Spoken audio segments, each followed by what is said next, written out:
आपण म्हणतो गावाच्या मुली नाही का, पण गावाच्या मुली संस्कृती असत्या त्या इज्जत तरी ठेवत्यात.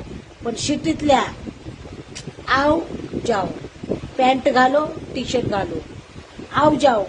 मग त्यांच्या आया तर त्यांच्यावर बिघडलेल्या असतात. जे दिसतो ना माल तो फसतो, नासका असतो आतून.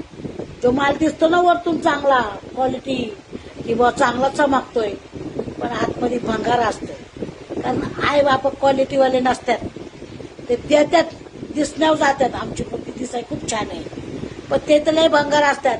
ते मग पुरीच्या जेव्हाच उड्या मारतात, आमची मुलगी दिसाय छान आहे, आमची मुलगी दिसाय छान आहे. पण भंगार माल घेऊन काय घरात भंगारचं दुकान खोलायचंय का?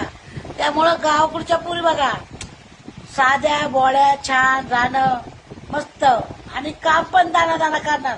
कामासाठी काय म्हणताल वय तुझे आई बाप सोडून दे, हे शिल्लक कामासाठी.